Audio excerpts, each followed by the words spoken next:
उत्तर प्रदेश में 5वें फेज का चुनाव शुरू हो गया है और इस समय बाराबंकी की सदर सीट पर है। हमारे साथ मौजूद है कांग्रेस के वरिष्ठ नेता हैं पीएल पुनिया जी और मैनिफेस्टो कमेटी के मेंबर भी हैं और साथ साथ कैंपेनिंग उसके भी। आप इस समय वोट डालने आए, आपने वोट डाल दिया, किस तरीके से पहले देखते हैं, बता दीजिए। देखिए, वोट डालना एक अधिकार भी है और एक कर्तव्य भी है। मुझे अधिकार है कि अपना जनप्रतिनिधि चुनने में मेरी भूमिका बने और दायित्व इसलिए है कि सबको वोट डालना चाहिए और जो इलेक्शन चुनाव वो प्रजातंत्र का उत्सव है। इस उत्सव में सभी को हिस्सेदारी होनी चाहिए। तो ये ज़रूरी है और सभी को वोट इसलिए डालना चाहिए ताकि सही प्रतिनिधि चुन के आ सके। कांग्रेस से आपके बेटे भी जैतपुर सीट से लड़ रहे हैं, तनुज पुनिया जी, क्या कहेंगे, कितना आपको लगता है कि जीत से आश्वस्त हैं उनकी आप?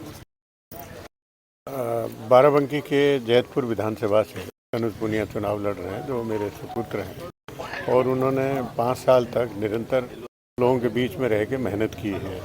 बाकी किसी भी कैंडिडेट को कोई कैंडिडेट इस तरह से नहीं कर पाया है और बाकी अनेक जो मुद्दे हैं जो इसमें सरकार के खिलाफ हैं उनको उन्होंने बहुत ही कठोरता मजबूती के साथ में उनको उठाया है। और जो मुद्दे, छुट्टे जानवर का मुद्दा है, महंगाई का मुद्दा है, बेरोजगारी का मुद्दा है, लॉ एंड ऑर्डर इतना ख़राब है उसका मुद्दा है, विकास कहीं दिखाई नहीं देता वही मुद्दा है। और जो समाजवादी पार्टी है वो जब भी आती है तो गुंडागर्दी एकदम साथ आती है और भाई भतीजावाद चरम सीमा पर उनके रहता है और भारतीय बहुजन समाज पार्टी तो कहीं दिखाई नहीं देती।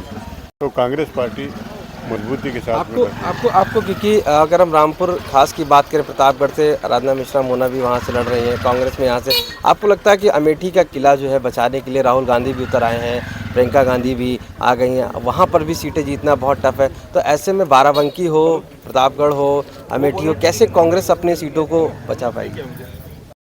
देखिए, कांग्रेस पार्टी अपनी सभी सीटों को बचाएगी और अमेठी से भी बहुत अच्छा आप करेंगे और सभी सीटों पर कांग्रेस पार्टी की मजबूती के साथ में वहाँ पर चुनाव लड़ा है और जीतेंगी, हर हालत में जीतेंगी, कोई शक शुबे की कोई बात नहीं है। आतंकवाद का मुद्दा भी इस बार हावी रहा और कहा जाने लगा कि समाजवादी पार्टी के ऊपर आरोप भी लगाया कि वो कहीं ना कहीं सपोर्ट करते हैं। ऐसे में आपका क्या मानना है इस मुद्दे जो हैं? देखिए, मुद्दे, आतंकवाद का मुद्दा एक कोर्ट जजमेंट आया उस सिलसिले में ज़रूर मेंशन हुआ, लेकिन जो मुख्यतः बेरोज़गारी है, महंगाई है, लॉ एंड ऑर्डर है, किसान जो छुट्टे जानवर का मुद्दा है, ये मुद्दे विशेष रूप से हावी रहे, बाकी नहीं। कांग्रेस में जो लोग छोड़कर चले गए हैं, आपको लगता है कि कहीं ना कहीं अब कांग्रेस को मजबूत संगठन की ज़रूरत है, क्योंकि इस समय चाहे आपके बहुत से ऐसे वरिष्ठ लीडर हैं जो छोड़ के गए हैं उससे कोई फर्क नहीं पड़ता है, वो छोड़ के गए हैं, व्यक्तिगत रूप से जाते हैं, लेकिन जो कांग्रेस पार्टी का जनाधार है वो वस्तुतः बना रहता है कांग्रेस पार्टी के साथ में। तो इसलिए कोई चिंता की बात नहीं है, विशेष चिंता की बात नहीं। आखिरी सवाल है कि बीजेपी कहती है कांग्रेस का कोई अस्तित्व नहीं रह गया अब उत्तर प्रदेश में।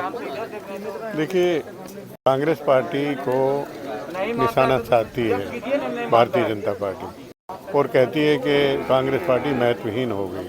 अगर महत्वहीन होगी तो क्यों चर्चा करते हैं? वास्तविकता ये है, अगर भारतीय जनता पार्टी को या अन्य दलों को डर है जो बार बार मंच से कांग्रेस का नाम उठाते हैं, तो डर है तो सिर्फ कांग्रेस पार्टी से, तो इसलिए उनको कहने दीजिए, उससे क्या पोस्ट अलायंस संभावित है? हो गया। पोस्ट अलायंस होगा, वो तो इलेक्शन के नज़र आने के बाद सब कुछ तय संभावनाएं हैं, सब किया जाता है और उसकी संभावना होगी, करेंगे। थैंक यू, बात करेंगे। पीएल पुनिया जी है, साफ तौर से मानना है उनका कि उनके बेटे यहाँ से चुनाव लड़ रहे हैं और कांग्रेस का अपना एक अस्तित्व है और ऐसे में वह कहीं ना कहीं चाहे उत्तर प्रदेश में जहाँ भी कांग्रेस लड़ रही बड़ी मजबूती से लड़ रही है और इसकी वजह से वो अपनी सीटों पर कब्जा करके कहीं ना कहीं सरकार बनाने की ओर भी अग्रसर है।